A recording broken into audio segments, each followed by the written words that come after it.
If you are the black sheep of your family, this video will interest you. Become the truest version of your genetic expression. How do you do that, you might ask? Let go of the fear. Let go of the fear that destroys your mind and body. Let go of the overproduction of cortisol that prevents you from learning, from actually being a participant in the world as opposed to a spectator. Our ancestors did not have this luxury. They were being hunted down by predators that were actually lethal, and a threat to their existence. For us, we don't have to live like that.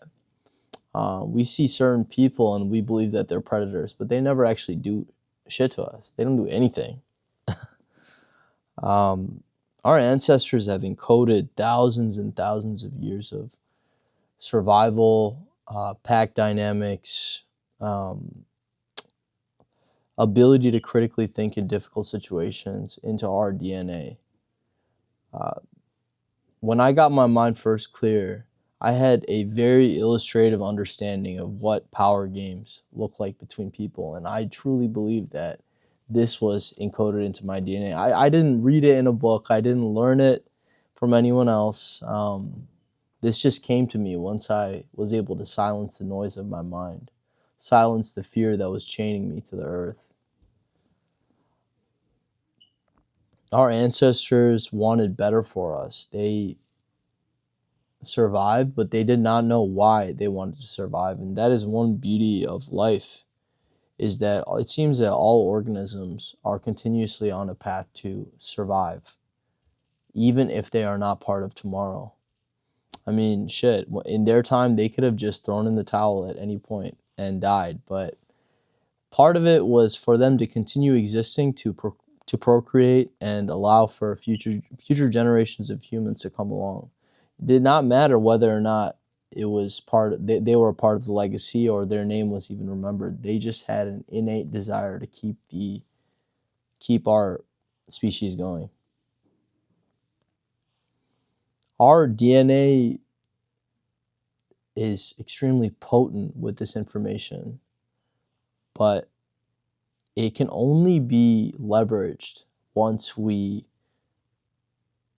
let go of that fear. Our ancestors wanted that for us. They survived in high duress times, under threats of many animals. How many people do you think it took to die for you to be here? And I'm under the belief system that things that are actually extremely useful to us, that are encoded into our DNA, as valid and correct, and this will perpetuate the survival of the fittest for us, aka it will make us more fit to live, have taken thousands of deaths until one generation beat that. So why don't you be the one to beat the fear? I mean, we legitimately don't have to live under the fear of judgment, fear of how others perceive us, fear of impending doom, fear of financial stress. A lot of this is meant to keep us tethered to a limiting belief system. It's meant to keep us always scared of what is ahead of us. Yet, we are not around any direct threats to our existence. We are not around a saber-toothed tiger or a mammoth that is literally saying, hey, you're going to die. Yet, when people walk into work, or when they walk into school, or they walk into the gym, or they walk into any public space, they are in a sort of fight or flight mechanism. This fight or flight mechanism stops them from being a participant in life. When you are a participant in life, you are continuously getting more intelligent because you are continuously putting yourself in more situations to use your brain and sharpen your mind. All of proper brain usage, or a higher usage of your mind, and that's very that might not be a very accurate statement, but much of the usage comes down to, can you lower your fears? Can you stop attacking your body and mind with the fear? Because when I started to let go of my fears of judgment, fear of not being accepted, because that's another thing. Our ancestors literally had to be accepted by their pack. They literally had to uh, keep certain, play the game politically. They had to be diplomatic. For us, it's not the same thing. We can pick and choose who we want to be around. We don't have to keep going back to the same relationships because we are in that coding, because it is coded into us that we will potentially die if we are ostracized or outcasted by the world. But that is not the case. We are highly sufficient, and we have this wealth of information in our DNA. We don't have to bow down to the fear of judgment of others. The right people will accept us if we're coming from the right mentality. If you're in alignment, then it is relatively difficult for you to do things out of a malicious intent. You're usually walking in line with what God decides for you. You're usually in a state of surrender when you're in alignment. So yes, if you're the black sheep of the family, it usually means that you are attacked instead of helped. You are cast out. You are made to feel like you are doing something wrong, whereas everyone else is playing the game so well, yet they might feel subtle feelings of depression and anxiety. They're just better at hiding it. When you're the black sheep, you yearn for a sort of realness within this life. So I urge all my black sheep to rise up, stand up. Don't be scared. Don't be scared. Do not fear. Do not let the fear stop you from seeing that truest version of your genetic expression. What is stopping you from being the best your line has ever seen? It is the fear. But that is the same thing that will propel you to become the best that your generations have ever seen. And when I say that, I mean the most physically fit, the most emotionally regulated, the most aware of their surroundings, the most perceptive, the most understanding, the most reading of situations, the one that is in constant pursuit of knowledge, the one that rejects the illusion of and the games that people play. Much of your family might resort to these games because they've found the only way to exist is by this pack acceptance, and they've given in to that.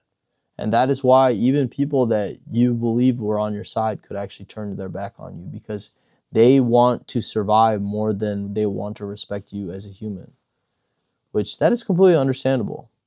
There's nothing wrong with that. I mean, it hurts, but there's nothing wrong with that inherently. It's logical. It makes sense. You are asking a lot of them to do the opposite. How do you really, as a black sheep, how do you become the best your family has ever seen? You have to silence the mind. You have to silence the mind and constantly be in pursuit of new knowledge. You have to be a participant in this life. You have to do things that are very indicative of making your mind submit. When I say that, I mean you must approach tasks without fear. Just to give you an example, I spent about 400 days in a row doing a cold plunge for about 30 minutes to an hour, depending on the day, very minimally towards that hour mark, but around 30 minutes, let's say 30 to 40, like 40 about on average. And then right before that, I would do a 30 to 40 minute plank in the sauna. These are moments of excruciating pain. The sauna is about 190 degrees hot, and I am doing a plank in there while many people can only do it for about 30 to 40 minutes, while many people can only do it for 2 minutes outside of any heat. And then I'm going straight into the cold plunge, which is about 45 degrees for 30 minutes straight. This is not to be cool. This is not to gain a better physique. This is not for the endless benefits that many people only spend 10 seconds in the cold plunge talk about. This is not so that I could go yap about it here and try to gain some worth from you guys. This is purely because I want to silence my mind. I know that majority of what my mind tells me is a lie. It is rooted out of ego, which that separation is useful. We need it. We need it, especially to gain a good measurement of how our skills are developing. Because a lot of that comes down to like you can't just always continuously compare to yourself. You have to be able to compare to a large group of data, which are other people. But yes, I wanted to silence the mind, because when I silence the mind and I'm in states of non-thinking, thinking can be, and a lot of this conversation comes back to thinking. Thinking is really, if it's not used strategically to build or create, it is usually used to control your environment. When you're labeling things, when you're overthinking something, it is almost as if the more you are under this belief system that the more you think about something, the more control you have over it. But it's quite the opposite, completely the opposite. I remember a situation when I was in about sixth grade. I really thought that I developed cognitively in this moment. I would not have put it that way at that time. I just thought I got a little bit smarter. But there's a substitute teacher at my school, and I was a troublemaker back then because I just wanted attention. I wanted to be seen. I wanted to be validated. I mean, that goes to say that's very common amongst a lot of the youth. So I was throwing paper balls at my substitute to piss her off. And every time she'd look up, I'd go back to normal, doing my homework. And when my actual teacher came back, there's a lot of fear in the room, because she was trying to figure out who was throwing the paper balls, who was disrespecting the substitute. And I was trying to keep it together. I mean, I think I had a good, solid poker face at that time. She didn't know. She had a couple suspects, and I was up the list because I would always be a class clown. So she pulled all of us together, and in my head, I'm like, if I can think up every single scenario that could happen, every single one, even if it's 20 or 30, if I can be just prepared, then I will be in a good state to get out of this. All that happened was it made me blank out. It made me completely blank out because it's too much for the mind to handle. You're not operating out of intuition. You're just waiting, and you have to really predict what the other person is even saying. You have to, and that could be, they could say anything, A lot of it is like you're trying so hard to control the situation, and it ends up spitting you out like a spitball. So yeah, I think that I ascertain.